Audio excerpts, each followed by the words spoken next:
नमस्कार.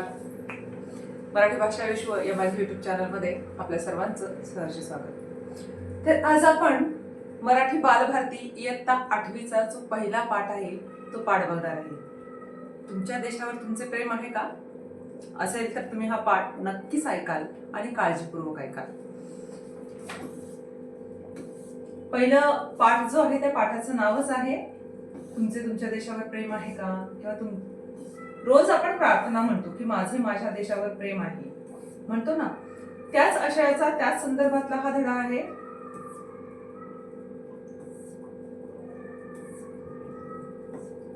माझ्या देशावर माझे प्रेम आहे.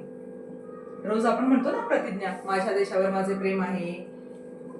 तर आता खरंच तुमच्या देशावर प्रेम आहे का हे या पाठामधून, आणि जर आपल्याला देशावर खरंच प्रेम असेल तर आपलं प्रेम आहे म्हणजे नेमकं काय आहे हे आपल्याला या पाठामधून बघायचंय. या पाठाचे लेखक आहेत यदुनाथ थत्ते, प्रसिद्ध लेखक, संपादक, पत्रकार, बालसाहित्यकार, चरित्रकार. 32 वर्ष त्यांनी साधना या साहित्यिकाचं संपादन केलं. कथा, कादंबऱ्या, बालसाहित्य, चरित्र, लेख, अनुवाद अशी त्यांची सुमारे 100च्या आसपास पुस्तके प्रकाशित आहेत. त्यापैकी विनोबा भावे, आपला मान आपला अभिमान, साने गुरुजी जीवन परिचय, यशाची वाटचाल, आपला वारसा, समर्थ व्हा संपन्न व्हा, रेश्मा, प्रतिज्ञा पाठ्यपुस्तकातील ही अतिशय लोकप्रिय अशी त्यांची पुस्तकं आहेत. या पाठामध्ये प्रतिज्ञा पाठ्यपुस्तकातील या पुस्तकातून हा पाठ घेण्यात आलेला आहे. पाठ्यपुस्तकातील प्रतिज्ञेच्या 3ऱ्या वाक्याचा आशय या पाठात उलगडून दाखवला आहे. भारत माझा देश आहे, सारे भारतीय माझे बांधव आहेत, माझ्या देशावर माझे प्रेम आहे. हे 3रं वाक्य आहे, माझ्या देशावर माझे प्रेम आहे. नेमकं त्याचा काय अर्थ आहे हे या ठिकाणी आपल्याला बघायचंय. प्रतिज्ञा म्हणजे काय? काया वाचा मनाने केलेला संकल्प. प्रतिज्ञेतील प्रत्येक शब्दामागे संकल्पाचं बळ असतं. आपण जे म्हणतो ते आणि तेच आपल्याला करायचं आहे असा दृढ संकल्प या प्रतिज्ञेमधून कळत असतो. या पाठाच्या संवादात्मक शैलीमुळे प्रतिज्ञेतील शब्दांचा अर्थ सहजपर्यंत आपल्या मनापर्यंत पोहोचतो. हा जो काही अर्थ आहे, हा शब्द आहे की माझ्या देशावर माझे प्रेम आहे, हा पाठ ह्या शब्दाचा अर्थ तुम्हाला समजण्यासाठी दिलेला आहे. आणि हा थोडासा संवादात्मक, एकमेकांशी संवाद करत करत हा पाठ लिहिलेला आहे, त्यामुळे तो आपल्याला व्यवस्थित स्पष्टपणे कळतो. मी एकदा एका शाळेत गेलो होतो. शाळेच्या प्रार्थनेची वेळ होती. मुले पुस्तकातील प्रतिज्ञा म्हणतायत हे पाहून मी सुखावलो. मुले प्रार्थनेहून परतली. मी मुलांना विचारलं, तुमच्या देशावर प्रेम आहे काय? मुले म्हणाले, अलबत. आपल्या देशावर प्रेम न करणारे आम्ही करंटे थोडेच आहोत. मी विचारले, तुम्ही देशावर प्रेम करता म्हणजे नेमकं काय करता? बघा, आपल्यालाही हा प्रश्न जर कधी पडला असेल की नेमकं प्रेम करायचं म्हणजे काय करायचं. जसं तुम्ही तुमच्या आईवर प्रेम करता म्हणजे तुमच्या आईची काळजी घेता, तिची तब्येत ठीक नसेल तर तिला पाणी, चहा, जे काही असेल तिचे हातपाय चोपून देता. तर हे तुमचं प्रेम तुमच्या कृतीमधून व्यक्त होतं तुमच्या आईबद्दलचं. ज्यावेळेस तुम्ही म्हणता की माझं माझ्या देशावर प्रेम आहे, त्यावेळेस कोणत्या कृती अपेक्षित आहेत, काय नेमकं अपेक्षित आहे? मुले आश्चर्यानं पाहतच राहिली. त्यांना असा प्रश्न कधीच कोणीच विचारलेला नव्हता. आणि बरोबर आहे, असा आपणही कधी विचार केलेला नव्हता. तुम्ही पण एकदा तुमच्या मनाला विचारून बघा की आपल्या देशावर प्रेम करायचं म्हणजे नेमकं काय करायचं. हा प्रश्न कधी तुम्हाला पडलाय का? किंवा तुम्हाला कधी हा प्रश्न कोणी विचारलाय का? नाही. तसं इथली ही जी मुलं आहेत शाळेतली, यांनाही आश्चर्य वाटलं. अचंबित होणे म्हणजे काय? नवल वाटणे, आश्चर्य वाटणे. तुमची आई तुमच्यावर प्रेम करते? हो हो करते. तर प्रेम करते म्हणजे काय करते? आमचे पालन पोषण करते, आम्हाला वाढवते. मग देशावर प्रेम करायचे म्हणजे नेमकं काय करायचं? देशाचे पालन पोषण करू, गौरव वाढवू. पण देश म्हणजे काय? देश म्हणजे देशातील सर्व लोक. देशावर प्रेम करणं एक वेळ सोपं आहे, पण देशातल्या लोकांवर प्रेम करणं खूप अवघड आहे. होय ना? हो, खरे आहे. भारतावर प्रेम म्हणजे मातृभूमीवर, भारतभूमीवर प्रेम आणि भूमिपुत्रांवरही प्रेम. म्हणजे या भूमीमध्ये, या भारतामध्ये जी लोक राहतात ती सगळे भूमिपुत्र झाले. भूमीवर प्रेम करायचं म्हणजे आपल्याला साहजिकच त्या भूमिपुत्रांवर, त्या माणसांवरही इथल्या प्रेम करावं लागेल. आपल्याकडे काही लोक नुसतं भूमीवर प्रेम करतात आणि काही लोक नुसतं भूमिपुत्रांवर प्रेम करतात.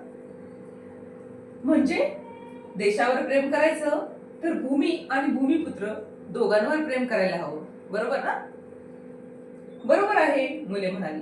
एक मुलगा म्हणाला, भगत सिंग, राजगुरू, सुखदेव, कुर्बान हुसेन हे फासावर गेले, ते देशावर खरेखुरे प्रेम होते म्हणूनच ना.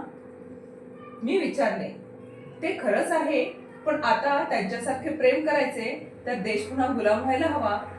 आपले देशावर प्रेम असते हे फक्त आपत्काली कळते. आपत्काली म्हणजे काय? संकटाच्या काळामध्ये ज्यावेळेस संकट येतात त्यावेळेस जो सगळा देश किंवा देशातली जनता आहे ती एकजूट होते आणि त्या संकटावर मात करण्यासाठी प्रयत्न करते, तेव्हा तुमचं खरं देशप्रेम कळून येतं. पण याचा अर्थ असा नाही की तुमचं प्रेम देशावर आहे हे समजण्यासाठी प्रत्येक वेळेला देशावर संकट यायला हवं असं नाहीये. एक मुलगा म्हणाला, नेहमीच करायला हवं. आपल्याला प्रेम दाखवायला संधी मिळावी म्हणून संकटांना आमंत्रण थोडेच द्यायचे. एकदा पंडित जवाहरलाल नेहरू निवडणुकीच्या दौऱ्यावर होते. लोकांनी त्यांची गाडी अडवली आणि भारत माता की जय असा गगनभेदी घोष केला. घोष म्हणजे जय जयकार केला. पंडित नेहरू खाली उतरले आणि भारत माता की जय म्हणजे नेमकं काय असं विचारू लागले. आता हा यदुनाथ थत्तेजी जे आहेत लेखक, त्यांनी हा प्रसंग एकदा सांगितलेला आहे की जवाहरलाल नेहरू ज्यावेळेस प्रवास करत होते त्यावेळेस त्यांची गाडी ज्या ठिकाणाहून जात होती त्या ठिकाणी काही लोक भारत माता की जय, भारत माता की जय असा घोष करत होते. आता भारत माता की जय म्हणजे नेमकं काय असा प्रश्न पंडित जवाहरलाल नेहरूंनी प्रत्यक्ष त्या लोकांना विचारलेला आहे.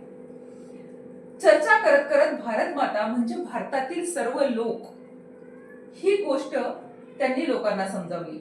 देशावर प्रेम करायचे म्हणजे जात, धर्म, वंश, भाषा हे वरवरचे भेद विसरून सर्वांवर प्रेम करायचे. एका मुलाने मला मध्येच अडवून प्रश्न विचारला, पण प्रेम करायचे म्हणजे नेमकं काय करायचं? मी म्हणालो, प्रेम करायचे म्हणजे दुसऱ्याचे दुःख पाहून ओल्या डोळ्यांनी त्याच्या मदतीसाठी धावून जायचे आणि दुसऱ्याला आनंद झाला की आपणही आनंदित व्हायचं. प्रेम करायचं तर अश्रू आणि हास्य यांची भाषा आपल्याला यायला हवी. मुलांनी प्रश्न विचारला, हास्य आणि अश्रूंची भाषा? आपल्याला एकच भाषा माहितीये जी आपण तोंडाने बोलतो, पण हास्याची सुद्धा भाषा असते, अश्रूंची सुद्धा भाषा असते, स्पर्शाची सुद्धा भाषा असते. तर ह्या भाषा आपल्याला यायला हव्या.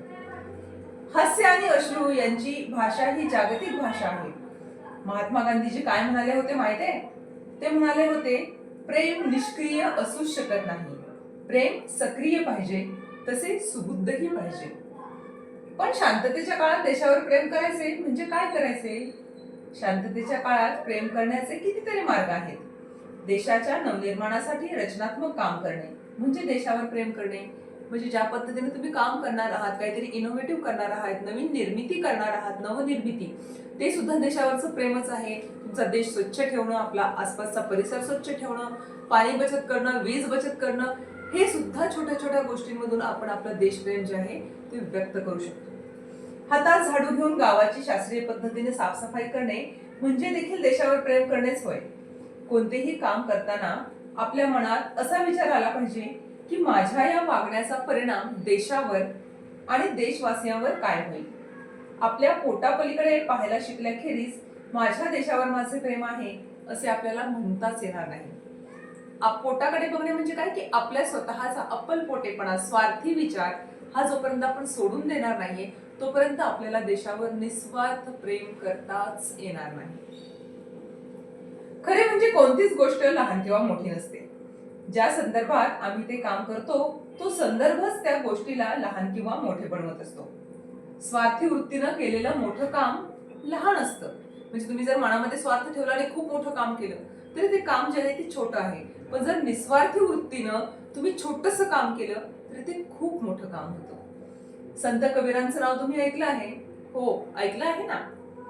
ते शेरे विणायचे पण विणकरांसारखेच, पण देशासाठी ते सळंग विणतो असे या भावनेनं विणायचे आणि म्हणून ते अपूर्व असायचे. आपण शिकतो आणि अध्यापक शिकवतात परीक्षेत चांगले मार्क मिळावे म्हणून. शिकवलेली व मुले सज्ञान व्हावीत म्हणून शिकवलेले यात फरक असणे साहजिक आहे. म्हणजे ज्यावेळेस एखादी गोष्ट तुम्हाला कोणीतरी सांगितली म्हणून तुम्ही करता आणि तुम्ही स्वतः मनाने करता, काहीतरी उन्नती देशाची झाली पाहिजे या दृष्टीने ज्यावेळेस एखादा शिक्षक शिकवतो आणि विद्यार्थी सुद्धा शिकतो, त्या शिकवण्यामध्ये आणि उगीच वर्गामध्ये येऊन शिकवले गेलेलं आहे, हा धडा पूर्ण करायचा आहे, परीक्षेत मार्क मिळाले पाहिजे, मुलांना चांगले नंबर आले पाहिजेत, ह्यासाठी शिकवलेलं, या दोन्ही शिकवण्यामध्ये फरक आहे. हो, फरक असायलाच हवा. हॉटेलात आपण खातो आणि घरी आईने बनवलेला पदार्थ आपण खातो, त्यात काही फरक आपल्याला जाणवतो? आईच्या प्रेमाची चव त्या पदार्थात मिसळलेली असते. अमुक वजनाचा हात अमुक गतीने पाठीवर थपथप करू लागला की आपल्याला जे जाणवेल ते, आणि आईने पाठीवर शाबासकी दिली त्यात अंतर आहे की नाही? आईची शाबासकी ही आईची शाबासकी असते आणि यंत्राने तसं केलं तर समाधान कुठलं? आईचं जे प्रेम आहे, आईचं प्रेम यंत्राकडून नाही मिळू शकत. तसंच जे आईनं घरी प्रेमाने स्वयंपाक केलेला आहे, त्या स्वयंपाकामध्ये तिचं प्रेम असतं. ते जर तुम्ही हॉटेलमध्ये गेलात तर हॉटेलमध्ये तुम्हाला केवळ जे काही ते तुमचं ताट आहे ते ताट वाढलं जाईल, पण त्याबरोबर प्रेम जे आहे ते प्रेम मात्र तुम्हाला मिळणार नाही. आई जो आग्रह करून तुम्हाला खाऊ घालते, तो हॉटेलवाला तुम्हाला आग्रह करून खाऊ घालणार नाही, कारण त्याला जेवढी काही त्याचे रेट आहे त्या रेटमध्ये बसेल एवढं तो तुम्हाला जेवण देणार आहे. तेव्हा देशाच्या व देशबांधवांच्या प्रेमाने आपण जे करू त्याची गुणवत्ता निश्चितच वेगळी असेल. ही जाणीव नसल्याने अनेक अडचणी आणि गैरसोयी आपणच निर्माण करत असतो. एसटीच्या, रेल्वेच्या कारभाराला, त्याप्रमाणे प्रवाशालाही जर खरोखर आपल्या देशबांधवांबद्दल प्रेम असेल, आस्था असेल, तर गाड्या घाण राहतील का? बघा, आपण प्रवास करताना बऱ्याचदा बघतो की आपण ज्या ठिकाणी खातो, बसमध्ये बसून, एसटी मध्ये बसून, किंवा पाणी पितो, त्या पाण्याच्या बॉटल असतील, ते खाल्लेले रॅपर असतील, चॉकलेटचे रॅपर असतील, हे आपण बसमध्येच तिथे टाकून देतो. जर आपल्या मनामध्ये ही भावना आहे की माझ्या देशावर माझे प्रेम आहे, तर माझ्या देशातल्या ह्या गाड्या स्वच्छ असल्या पाहिजेत, ही माझी सर्वप्रथम भावना असली पाहिजे. प्रवाशालाही जर खरोखरच आपल्या देशबांधवांबद्दल प्रेम असेल, आस्था असेल, तर गाड्या घाण राहतील का? निश्चितच नाही. देशावरचे आपले प्रेम प्रत्येक बारीक सारीक गोष्टीत दिसून आलं पाहिजे. मोठे प्रश्न उभे राहतील तेव्हा तर प्रेम आपण दाखवूच. अर्थात असे प्रश्न जीवनात एखाद्या वेळी आले तर येतात, पण छोटे प्रसंग रोजच येत असतात. आपले देशावरील व देशबांधवांवरील प्रेम प्रकट करण्यासाठी संकटांना आमंत्रण देण्याची काही गरज नाहीये. मुले शांतपणे ऐकत होती. देशावर प्रेम म्हणजे देशबांधवांवर प्रेम. ज्यांना देशबांधवांवर प्रेम करता आले त्यांच्या देशावर प्रेम करण्याचा दावा फोल म्हणायला लागेल. सारे विश्व प्रेमाने कवेत घ्यावेसे वाटले तरी जवळचे त्यांनाच आलिंगन देता येते. त्याप्रमाणे यच्चयावत मानव मात्रावर प्रेम करायचे म्हटले तर शेवटी देशबांधवांवर प्रेम करणे शक्य असते. प्रेम कधीही निष्क्रिय असू शकत नाही. प्रेमात अपार अशी संवर्धक शक्ती असते. संवर्धक म्हणजे जपून ठेवण्याची शक्ती. ती ओळखून खरा धर्म, या कवितेत साने गुरुजी म्हणतात, खरा तो एकची धर्म जगाला प्रेम अर्पावे. खऱ्या धर्माच्या उपासकालाच खऱ्या अर्थाने असं म्हणता येईल की माझ्या देशावर माझे प्रेम आहे. खरोखरच आपल्या देशावर आपले प्रेम असते तर आपली गावे अशी मलमूत्राने वेढलेली दिसली असती का? आपले डोंगर उघडे बोडखे दिसले असते का? सस्य श्यामला माता असं काय फक्त राष्ट्रगीतातच म्हणायचं? की ती भूमी सस्यश्यामल व्हावी म्हणून आपला घाम गाळायचा तयारी ठेवायची. देशावर प्रेम करायचे तर देशाचे आजचे चित्र बदलण्यासाठी कंबर कसायला हवी. माझ्या देशावर माझे खरे प्रेम असेल तर तो प्रदूषणाच्या कचाट्यात सापडूच नये यासाठी मी प्रयत्न केला पाहिजे. पाणी, निसर्ग बिघडून टाकल्यामुळे आपल्या देशावरचं आपलं प्रेम सिद्ध होईल का? ही भूमी सुजलाम सुफलाम आहे असं आपण म्हणतो, आणि असं म्हणत असताना तिची सुफलता मात्र आपल्या कर्तृत्वावर अवलंबून राहणार नाही. हे कसं विसरता येईल? आपल्या कर्तृत्वावरच ते अवलंबून आहे की आपण ही भूमी सुजलाम सुफलाम कशी ठेवायची. कष्ट करणाऱ्याला फळ मिळत नसेल आणि फळाची इच्छा धरणाऱ्याला कष्ट करावे लागत नसतील तर त्या भूमीला सुफलाम म्हणता येईल का? माझ्या देशावर माझे खरे प्रेम असले तर वंदे मातरम गीतात जो आदर्श सांगितला आहे तो वास्तवात यावा यासाठी धडपडण्याची प्रेरणा आपल्याला असली पाहिजे. आपण जात धर्म वंश भाषा यांना निमित्त करून आपसात भांडत राहिलो तर ते आपल्या भारत मातेला आवडेल का, रुचेल का? देशावर आपले प्रेम असेल तर सर्व समाज घटकांना न्याय, स्वातंत्र्य, समता, बंधुता आणि आपलेपणाची हमी आपल्याला देता आली पाहिजे. शेवटी देशावर प्रेम म्हणजे भूमीवर प्रेम आणि भूमिपुत्रांवरही प्रेम. भूमिपुत्रांवर ज्यांना प्रेम करता येत नाही त्यांचं भूमीवर प्रेम करणं म्हणजे एक प्रकारचं ढोंग आहे. वंदे मातरम गीतात जे चित्र शब्दांकित झाले आहे ते वास्तवात यावे म्हणून धडपड करत राहणे आणि सर्व भूमिपुत्रांना न्याय, स्वातंत्र्य, समता आणि आपलेपणा यांचे आश्वासन देणे म्हणजेच देशावर प्रेम करणे होय. या पाठामधून आपल्याला खरंच खूप छोटासा संदेश दिला आहे की तुमचं जर तुमच्या देशावर प्रेम असेल तर ते प्रेम दाखवण्यासाठी खूप मोठ्या गोष्टींची गरज नाहीये, तर छोट्या छोट्या गोष्टींमधून तुम्ही तुमच्या देशावरचं प्रेम दाखवू शकता. आता हा पाठ तुम्हाला समजला असेल आणि खरं जर तुमचं तुमच्या देशावर प्रेम असेल तर या छोट्या छोट्या गोष्टी तुम्ही आजपासून नव्हे आत्तापासून अंगवळणी पाडणार आहोत.